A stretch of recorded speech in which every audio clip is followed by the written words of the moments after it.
এই বন্ধু বান্ধৱীসকল আজি আমি গৈ আছিলোঁ খোৱাঙৰ গেমন ব্ৰিজৰ তলত এটা অপাৰেশ্যনত আৰু তাৰপিছত আমি ডাউনলৈ আমি বহুতখিনি গ'লোঁ আৰু গৈ 2 ঘণ্টামান লাগিলে আৰু তাৰপিছত আমি এটা জেগাত ৰেষ্ট কৰিব ৰখিলোঁ আৰু দেখিলোঁ এখন মিচিং গাঁও তেওঁলোক মানুহবোৰ বৰ সহজ সৰল আৰু আমি যোৱাৰ লগে লগে তেওঁলোকে আমাৰ ওচৰলৈ আহিলে আৰু ক'ত কি হ'ল বুলি তেওঁলোকে আমাক প্ৰশ্ন কৰিলে কথা বতৰা পাতিলে সঁচাকৈ মানুহখিনি বৰ ভাল আৰু তেওঁলোকে আমাক চাহ খাবলৈ মাতিলে য'ত নেকি আমি নাওখনৰ মেচিনটো ৰেষ্ট দিবৰ কাৰণে অলপ ৰখিছিলোঁ আৰু তেওঁলোকৰ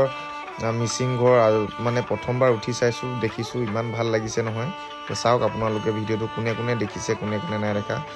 আৰু তাতে থকা দাদাজনকো পাই বহুত ভাল লাগিল আৰু বাইদেউহঁতকতো ক'বই নালাগে তেওঁলোকে চাহ তাহ বনাই আমাক মিঠাই বিস্কুটে সৈতে চাহ খুৱাই পঠিয়াইছে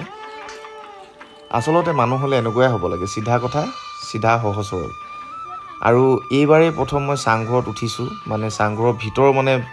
যিটো দৃশ্য এইটো দেখিছোঁ আৰু ভাল লাগিলে ঘৰবিলাক ইমান ওচৰা ওচৰিকৈ থাকে কিমান মিলা প্ৰীতি সেইকাৰণে বহুত ভাল লাগিলে আমাৰো যদি এনেকুৱা হ'ল হয় সেনেকুৱা যেন লাগে আৰু তাৰপিছত আমি পুনৰ গেমন ব্ৰিজলৈ উভতি আহিলোঁ তাৰ পৰা আকৌ বহুত দূৰ হয় আকৌ তালৈ আহিলোঁ কাৰণ আমিতো অভিযান চলাই আছোঁ কাৰণ সেইদিনাখনৰ যিটো অপাৰেশ্যন আছিল তো গাইজ আজিৰ ভিডিঅ'টো কেনেকুৱা লাগিলে জনাব যদি ভাল লাগিলে লাইক এণ্ড শ্বেয়াৰ আৰু ফ'ল' কৰি দিব আজিলৈ ইমানতে বাই বাই